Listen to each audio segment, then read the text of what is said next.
Burning topic. బంగారంపై ఎన్నో వార్తలు వింటున్నారు 4 రోజులుగా. ఇది కూడా వినేయండి.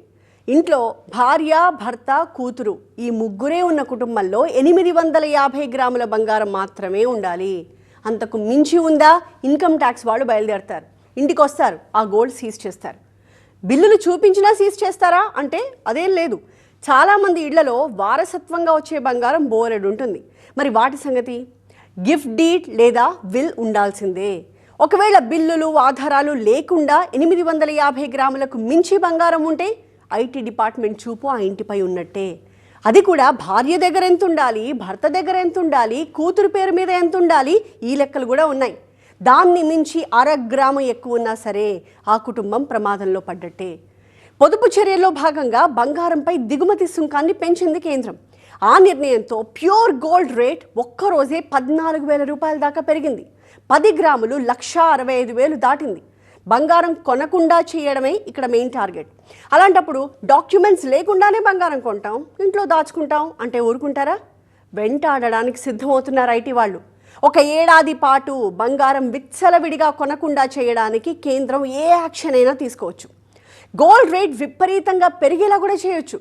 బంగారం ధర ఇంత విపరీతంగా పెరిగినా సరే కనకం వైపు ధైర్యంగా చూస్తున్న వాళ్ళు ఉన్నారు.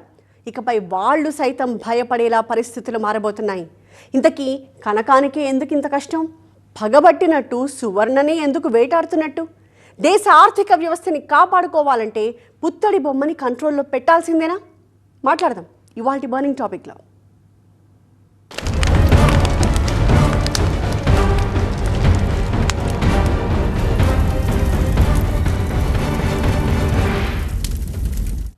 మొన్నటి వరకు సేఫ్ ఇన్వెస్ట్మెంట్ అని తెగ పొగిడారు బంగారాన్ని. సడన్గా ఇవాళ దాన్ని డెడ్ ఇన్వెస్ట్మెంట్ అనడం మొదలుపెట్టారు. ఎందుకని? డెడ్ ఇన్వెస్ట్మెంట్ అని తెలిసినా ఏటా లక్షల కోట్ల రూపాయలు పెట్టి బంగారం దిగుమతి చేసుకుంటూనే వచ్చింది కేంద్రం. ఖజానాలో ఉన్న బిలియన్ల కొద్దీ డాలర్లు ఇచ్చి మరీ విదేశాల నుంచి గోల్డ్ ఇంపోర్ట్ చేసుకుంటూ వచ్చింది భారత్. ఉన్నట్టుండి గోల్డ్ని ఒక ఉపయోగం లేని వస్తువుగా ప్రచారం చేస్తోంది. ఎందుకని? బంగారంపై వాస్తవాలు తెలుసుకోవాల్సిన రోజు వచ్చింది కాబట్టా? గోల్డ్ వల్ల దేశానికి జరుగుతున్న నష్టం ఏంటో తెలిసేలా చేయాలనా? కారణం ఏదైనా కావచ్చు, కానీ బంగారం కొనాలంటేనే షాక్ కొట్టేలా చేస్తున్నారు అన్నది కళ్ళ ముందు కనిపిస్తున్న వాస్తవం. ఈ లెక్కన బంగారం ధర ఎంత దూరం వెళ్ళొచ్చు? మరో ఏడాది వరకు బంగారం కొనకుండా చేయాలి అంటే కేంద్రం ఎలాంటి యాక్షన్స్కి దిగచ్చు? ఇప్పుడు ఈరోజు స్ట్రైట్ అవే 6% ఉన్న కస్టమ్స్ డ్యూటీని 15% చేశారు. దీనివలన గోల్డ్ కొనడం ఆపేస్తారనేది మాత్రం ఖచ్చితంగా కాదు. అది సేల్స్ అయితే కొద్దిగా అయితే ప్రస్తుతం సీజన్ కూడా లేదు కాబట్టి మాకు సేల్స్ కూడా తక్కువే ఉంది. Something is going to happen. ప్రధాని మోదీ నోటి నుంచి బంగారం అన్న మాట వినిపించాక ఆర్థిక నిపుణులు ముందే అంచనా వేశారు ఇలాంటిదేదో జరుగుతుందని. సామాన్యులైతే ఇది ఊహించలేకపోవచ్చు, వాళ్లకది అర్థం కాకపోవచ్చు కూడా. కానీ ప్రధానమంత్రి హోదాలో ఉన్న వ్యక్తి నోటి నుంచి ఆ మాట అయితే ఊరికే రాదని ఫైనాన్షియల్ ఎక్స్పర్ట్స్ కి బాగా తెలుసు. దాని రిజల్ట్ ఏంటో తెలుసా? బులియన్ మార్కెట్లో 24 క్యారెట్ల 10 గ్రాముల బంగారం ధర ఒకేసారి 13,910 రూపాయలు పెరిగి 1,67,890 రూపాయలు టచ్ చేసింది. 22 క్యారెట్ల 10 గ్రాముల బంగారం ధర 12,750 రూపాయలు పెరిగి 1,53,900 రూపాయల దగ్గర ట్రేడ్ అయింది. దీనంతటికీ కారణం దిగుమతి సుంకం పెంచడం. నిన్నటిదాకా 6% ఉన్న ఇంపోర్ట్ డ్యూటీని ఏకంగా 15% పెంచేశారు. దిగుమతి సుంకం 6% ఉన్నప్పుడు తులం బంగారంపై సుమారు 9,720 రూపాయల భారం పడేది. ఇప్పుడు 15% పెంచడంతో అదే తులం బంగారంపై భారం ఏకంగా 24,300 రూపాయలకు పెరిగింది. అంటే ఓ 10 గ్రాముల బంగారం కొనాలని ప్రయత్నిస్తే అందులో దాదాపు 15,000 రూపాయలు కేవలం పన్నుల రూపంలోనే కట్టాల్సిన పరిస్థితి. భారతదేశంలో మధ్యతరగతి కుటుంబాల్లో ఆడపిల్ల పెళ్లి కోసం కనీసం 5 నుంచి 10 తులాల బంగారం కొంటూ ఉంటారు కదా. ఈ కొత్త పన్నుల వల్ల ఇప్పుడు ఆ పెళ్లి బడ్జెట్ ఎలా మారిపోతుందో తెలుసా? 5 తులాల బంగారం కొంటే 73,000 రూపాయల అదనపు భారం పడుతోంది. అదే 10 తులాలు కొంటే ఓ సామాన్య తండ్రి జేబు నుంచి అదనంగా 1,45,800 రూపాయలు పన్నుల కోసమే ఖర్చు పెట్టాల్సొస్తుంది. దిగుమతి సుంకం పెరగడం అంటే కేవలం పన్ను మాత్రమే పెరగడం కాదు.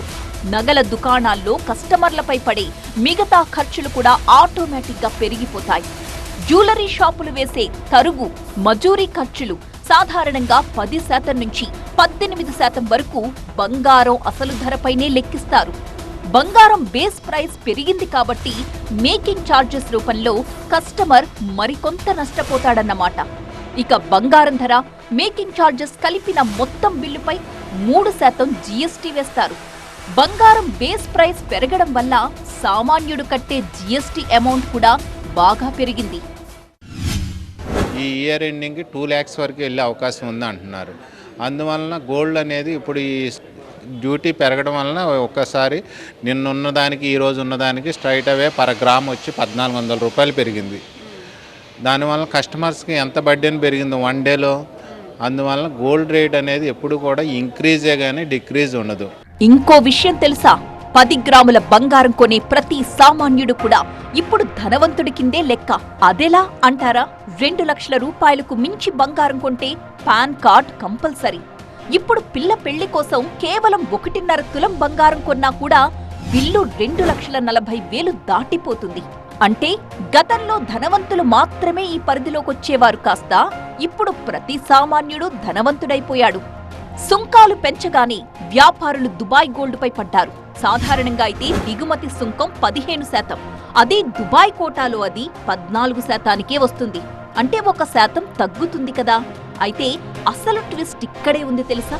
ఆఫీషియల్ గా బిల్స్ చూపించి బంగారాన్ని విదేశాల నుంచి తెచ్చుకోవడం ఒక పద్ధతి, ఎలాంటి బిల్లులు లేకుండా తెచ్చేసుకోవడం మరొక పద్ధతి. ఇంపోర్ట్ డ్యూటీ పెంచేయడంతో గోల్డ్ స్మగ్లింగ్ విపరీతంగా పెరగబోతోంది అన్న భయాలు కూడా మొదలయ్యాయి. ఏదో జేబుల్లో దాచుకుని టూత్ పేస్టుల్లో పెట్టుకుని ఎయిర్పోర్ట్లో పట్టుబడుతుంటారే, అలాంటి బాపతన్నమాట. అదెంత? మహా అయితే గ్రాముల్లో కూడా ఉండదు అనుకుంటున్నారేమో.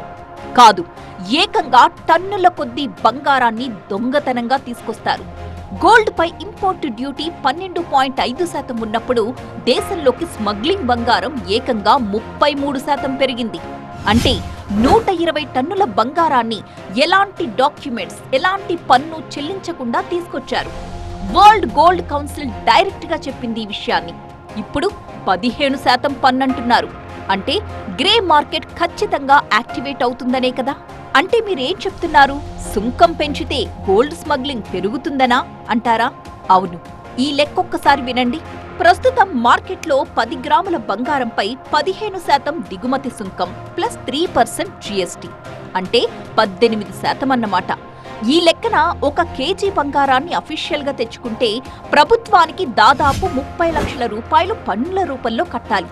అదే స్మగ్లింగ్ రూపంలో అనుకోండి, రూపాయి కట్టక్కర్లేదు. ఆ 30 లక్షలు మిగిలినట్టే కదా. ఇలా పన్నులు ఎగ్గొట్టి అక్రమ మార్గాల్లో తెచ్చిన బంగారాన్ని లీగల్ డీలర్ల కంటే 10% తక్కువ రేటుకి అమ్మేసినా కిలోకి 15 లక్షల నుంచి 20 లక్షల వరకు లాభం మిగులుతుంది. ఇదే నేరగాళ్లు రిస్క్ తీసుకునేలా చేసే విషయం. గవర్నమెంట్ ఏంటంటే గోల్డ్ సేల్స్ తగ్గించాలనే వాళ్ళది. దాని సేల్స్ ఏంటంటే మోడీ గారు అయిపోయిన తర్వాత పబ్లిక్ కూడా ఏంటంటే కొద్దిగా ఆలోచిస్తారు. మళ్ళీ ఇంకా కొత్త కండిషన్స్ ఏమైనా పెడతారా, మళ్ళీ రేపు ఏమన్నా ప్రతిదానికి కండిషన్స్ పెడితే ఎందుకని చెప్పేసి అవసరాన్ని బట్టి కొంటున్నారు అంతే. పైగా దొంగదారిలో 120 టన్నుల బంగారం తేవాలంటే నేరుగా క్యాష్ కట్టి తెచ్చుకోవాలి. No online payment. ఈ లెక్కన డాలర్లిస్తే తప్ప చేతికి బంగారం రాదు. అంటే ఈ స్మగ్లింగ్ వల్ల కూడా మన ఖజానాలో ఉన్న డాలర్లు హరించుకుపోతాయన్నమాటేగా. అసలు బంగారం అంటేనే డాలర్లను తినేసే మెటల్. గతేడాది మన అవసరాల కోసం గోల్డ్ తెచ్చుకున్నందుకు ఏకంగా 6,75,000 కోట్ల రూపాయలు కట్టాల్సొచ్చింది. అంత డబ్బును డాలర్లలోకి మార్చి $72 బిలియన్ ఇవ్వాల్సొచ్చింది. కొన్నాక ఒక డెడ్ ఇన్వెస్ట్మెంట్ గా మిగిలిపోయే బంగారం కోసం ఇన్నేసి బిలియన్ల డాలర్లు ఎందుకని ఖర్చు పెట్టాలి? డాలర్స్ అన్నీ ఇలా బంగారం కోసం ఖర్చు పెట్టేసి శ్రీలంకలా దివాళా తీసే పరిస్థితి ఎందుకు తెచ్చుకోవాలి అనేదే ఇక్కడ ప్రశ్న. భారతీయులు విదేశాల్లో ఒళ్ళొంచి కష్టపడి సంపాదించి ఏడాదికి $135 బిలియన్ ఇండియాకు పంపిస్తున్నారు. అంత కష్టపడితే వచ్చే డాలర్లలో $72 బిలియన్ తిరిగి స్విట్జర్లాండ్, యుఏఈకి బంగారం కోసం మనం పంపించేస్తున్నాం. ఇది దేశానికి నష్టం తెచ్చే పని కాక మరేమిటి? భారతదేశం మొత్తం మీద ఇళ్ళు దేవాలయాల్లో ఉన్న బంగారం ఎంతో తెలుసా? దాదాపు 30,000 టన్నులు. జాగ్రత్తగా వినండి, 30,000 టన్నులు అంటే 3 కోట్ల కిలోల బంగారం. ప్రపంచంలో మరే దేశంలో లేనంత బంగారం మన దగ్గరే ఉంది. ప్రస్తుత మార్కెట్ రేట్తో లెక్క కడితే దాని విలువ 486 లక్షల కోట్ల రూపాయలు. అవే 486 లక్షల కోట్లు మార్కెట్లోకి వస్తే వందల కొద్ది ఫ్యాక్టరీలు, స్టార్టప్లు, రోడ్లు, స్కూళ్ళు, హాస్పిటల్స్ కట్టొచ్చు. మరి ఆ సంపదంతా బ్యాంక్ లాకర్లలో, ఇళ్లలో పడి ఉంటే లాభం ఏంటి? షేర్లలో డబ్బు పెట్టుబడి పెడితే డివిడెండ్ వస్తుంది, బ్యాంక్లో పెడితే వడ్డీ వస్తుంది, ఇల్లు కొంటే అద్దె వస్తుంది. అదే బంగారాన్ని లాకర్లో పెడితే ఎలాంటి రిటర్న్స్ ఇవ్వదు. అందుకే బంగారాన్ని all of a sudden dead investment అంటున్నారు. దీన్ని సెట్రైట్ చేయడానికే గోల్డ్ మానిటైజేషన్ స్కీమ్ తీసుకురావాలి అనే ప్లాన్లో ఉంది కేంద్రం. మానవ చరిత్రలో ఇప్పటి వరకు భూమిపై నుంచి తవ్వి తీసిన మొత్తం బంగారంలో దాదాపు 10 నుంచి 11% బంగారం కేవలం భారతీయ మహిళల ఒంటి మీద, ఇళ్లల్లోనే ఉంది. అమెరికా, జర్మనీ, IMF వంటి ప్రపంచంలోని టాప్ 10 అతిపెద్ద సెంట్రల్ బ్యాంకుల దగ్గర ఉన్న మొత్తం బంగారు నిల్వల్ని కలిపిన భారతీయ ఇళ్లల్లో ఉన్న బంగారం కంటే తక్కువే ఇప్పటికీ కొంటూనే ఉన్నారు. మనకేంటంటే ట్యాక్స్ పెరగడం వల్ల ఏంటంటే రేట్ అనేది ఎక్కువ హైక్ అవుతూ ఉంటుంది. సామాన్య ప్రజలు ఏంటంటే ఒక తులం కొనే గోల్డ్ ఒక అరతులం అనేది గోల్డ్ కొనడం జరుగుతుంది. అట్లాగని గోల్డ్ కొనడం అనేది అనేది ఉండదు, ఎంతో కొంత కొంటూనే ఉంటారు. మనకి ఇప్పుడంటే రేటు పెరిగి సామాన్యులు వెనక్కి తగ్గారు, కానీ ధనవంతులు ఇంకా డెట్ ఇన్వెస్ట్మెంట్ చేస్తూనే ఉన్నారు. తమ సంపదని షేర్లు లేదా రియల్ ఎస్టేట్లో పెట్టుకునే ఈ ధనవంతులు బంగారంలో కూడా కొంత ఇన్వెస్ట్ చేస్తూ ఉంటారు. ఇప్పుడు అలా కాదు, మెజారిటీ ఇన్వెస్ట్మెంట్ బంగారంలోకే షిఫ్ట్ చేసేశారు. 2025లో నిఫ్టీ 10.5% రాబడిని అందించింది. అదే సమయంలో బంగారం ధర 76.5% పెరిగిపోయింది. స్టాక్ మార్కెట్ కంటే బంగారం ఇచ్చిన లాభం దాదాపు 7 రెట్లు. ఆబ్వియస్లీ గోల్డ్ వైపే పరిగెడతారెవరైనా. దీన్ని మార్చాలి అనుకుంటోంది కేంద్రం. దాని ఎఫెక్ట్ అయితే మార్కెట్లో చాలా ఉందండి. ఎందుకంటే actually is the prime minister of India. ఆయన చెప్పిన మాట ఏదో చెప్పారంటే సంథింగ్ షుడ్ బి దేర్, అందుకే ఆయన ఆ మాట చెప్పి ఉంటారు. దానికి ఎఫెక్ట్ అయితే బిజినెస్ మీద చాలా పడింది. ఆల్మోస్ట్ ఆల్ నాకు తెలిసి 50 to 60% పైన పడింది బిజినెస్ మీద. బులియన్ మార్కెట్ కానివ్వండి. ప్రస్తుతం ఒక ప్రచారం జరుగుతోంది, గోల్డ్ మానిటైజేషన్ స్కీమ్ ని తీసుకొస్తారు అని. బంగారంలో పేరుకుపోతున్న ఈ డెడ్ క్యాపిటల్ ని బయటకు లాగి లైవ్ క్యాపిటల్ గా మార్చడానికే ఈ స్కీమ్ అన్నమాట. ప్రజలు తమ దగ్గరున్న బంగారాన్ని బ్యాంకుల్లో డిపాజిట్ చేస్తే ప్రభుత్వం దానికి వడ్డీ ఇస్తుందన్నమాట. ఆ బంగారాన్ని మార్కెట్లలోకి తెచ్చి దిగుమతులను తగ్గించుకుంటుందన్నమాట. ఈ స్కీమ్లో బంగారమే రిటర్న్స్ లా వస్తుంది తప్ప మీ బంగారం రాదు. ఎందుకంటే ఆ నగలు, నాణాలు, బిస్కెట్లను కరిగించి ఆ బంగారం బరువుకు సమానమైన విలువతో వడ్డీ ఇస్తుంది. ఆ వడ్డీ అనేది రూపాయల్లో కాదు. సపోజ్ ఒక 100 గ్రాముల బంగారం డిపాజిట్ చేశారనుకోండి, దానిపై 2.5% వడ్డీ ఇస్తారు అనుకుంటే ఏడాదికి మీ ఖాతాకు మరో 2.5 గ్రాముల బంగారం అదనంగా చేరుతుంది. డిపాజిట్ కాలపరిమితి ముగిసిన తరువాత 2 ఆప్షన్స్ ఉంటాయి ఇక్కడ. వడ్డీ బంగారంతో కలిపి నికార్సైన గోల్డ్ బిస్కెట్లు లేదా నాణాల రూపంలో తిరిగి తీసుకోవచ్చు. లేదా మెచ్యూరిటీ ముగిసే రోజున మార్కెట్లో ఉన్న బంగారం ధర ప్రకారం మొత్తం డబ్బును బ్యాంక్ ఖాతాలో జమ అయ్యేలా చేసుకోవచ్చు. ఈ ప్రాసెస్లో ఎక్కడా మీరు ట్యాక్స్ కట్టాల్సిన పని లేదు. గోల్డ్ డిపాజిట్ చేస్తారు కాబట్టి దొంగతనం భయం అస్సలే ఉండదు. లాకర్ ఫీజులు కట్టే భారము ఉండదు. ఐటీ శాఖ భయమూ ఉండదు. దీనివల్ల విదేశాల నుంచి బంగారం దిగుమతులు తగ్గి డాలర్స్ ఆదా అవుతాయి. ఎప్పటికీ వాడకుండా కేవలం లాకర్కే పరిమితమైన పాత నగల విషయంలో ఈ స్కీమ్ అనేది ఒక అద్భుతమైన వరం కదా. ఏంటి సార్, బంగారం రేటు ఈ స్థాయిలో ఇలా 2 లక్షల చేరువలో ఉంటే సామాన్యులు ఎలా కొనగలుగుతారు సార్? ఇప్పుడు వ్యాపారస్తులు ఏమన్నా ముందే వాళ్ళు బిస్కెట్లు కొని అలా బ్యాంకుల్లో అలా పెట్టుకుంటున్నారు. ఆ రకంగా బంగారం రేటు పెరిగింది. సామాన్యులు అసలు కొనగలుగుతున్నారా సార్ ఈ రోజుల్లో? ఆగడానికి కుదరదు కదా సార్. ఏదైనా పెళ్ళిళ్ళు ఏదన్నా వస్తే చిన్నదన్నా కొనుక్కోవాలి. మరి ఇలాంటి గోల్డ్ స్కీమ్ కి ముందుకొస్తారా? అదంతా తరువాత సంగతి. అసలు ప్రధాని మోదీ సూచించినట్టు కనీసం ఓ ఏడాది పాటు అయినా బంగారం కొనకుండా ఉండగలరా?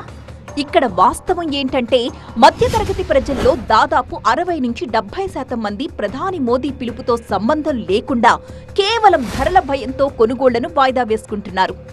రేట్లు దిగొచ్చే సూచనలు కనిపించకపోవడంతో కొనాలన్న ఆలోచనని వదిలేసుకుంటున్నారు.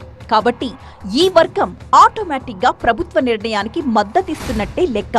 కాకపోతే కల్చరల్ ఛాలెంజ్ ఒకటి ఎదురవుతుంది కదా. భారతదేశంలో అక్షయ తృతీయ, ధన్తేరాస్, దీపావళి, వివాహ ముహూర్తాల సమయంలో బంగారం కొనడం ఆనవాయితీ. సో పూర్తి స్థాయిలో కొనుగోళ్లు ఆపడం భారతీయులకు సాధ్యపడకపోవచ్చు. కానీ ఆ కొనుగోలు శాతం కనీసం 15% నుంచి 20% తగ్గే అవకాశం ఉందని మార్కెట్ అంచనా. అవుట్ ఆఫ్ కంట్రీలో అలా ఏం లేదు. వేరే వస్తువులు, ప్లాస్టిక్ వస్తువులు, రింగ్స్ అవన్నీ పెట్టుకుంటారు. దీన్ని ఇన్వెస్ట్మెంట్ చేసేది ఫిక్స్డ్ డిపాజిట్లో దాంట్లో నేను చేస్తే గవర్నమెంట్కి హెల్ప్ అవుతుంది, దానికి పెట్టుబడి పెట్టడానికి అవుతుంది. ప్రతి ఇంట్లోనూ కూడా కోట్ల రూపాయలు మామూలుగా లాకర్లో ఉండిపోయినాయి తప్ప దాని దేశ భవిష్యత్తుకు వాడటానికి ఏమాత్రం కూడా లేదు. ఎటొచ్చి సంపన్న వర్గాల ధోరణి కాస్త అర్థం కాకుండా ఉంది. దేశం నుంచి డాలర్లు పోతున్నాయనే బాధ కంటే ఆర్థిక లాభాలకే ప్రాధాన్యతిస్తున్నారు. స్టాక్ మార్కెట్ల కంటే బంగారం 76% పైగా రాబడి ఇవ్వడంతో కొనుగోళ్లు ఆపడం లేదు. ఈ మాత్రం కొనుగోళ్లను ఆపడానికే దిగుమతి సుంకాన్ని భారీగా పెంచింది కేంద్రం. బంగారం ఎంతైనా కొనొచ్చా? చాలామందికి అవగాహన లేని విషయం ఇది. ఇంట్లో ఒక లిమిట్కి మించి బంగారం ఉండి దానికి తగిన బిల్లులు లేకపోతే ఏమవుతుంది? వచ్చే జీతం తక్కువ, ఇంట్లో ఉన్న బంగారం ఎక్కువ. అలాంటప్పుడు ఏమవుతుంది?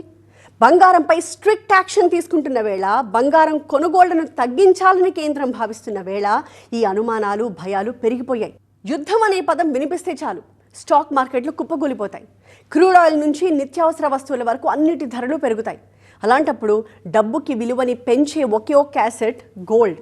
గతేడాది 280 టన్నుల విలువైన బంగారంలో పెట్టుబడి పెట్టారు. ఇది భారత చరిత్రలోనే అత్యధికం. సో ధరలు పెరిగినా ఇన్వెస్ట్మెంట్ అయితే పెరుగుతోంది. మరి ఎంత పెట్టుబడి పెట్టాలి, ఎంత కొనాలి అన్న దానిపై అవగాహన ఉందా? ఐటీ వాళ్ళు ఇంటికి వచ్చాక చేతులు ఎత్తేస్తే కుదరదు కదా. మరి ఆ డీటెయిల్స్ చూద్దాం.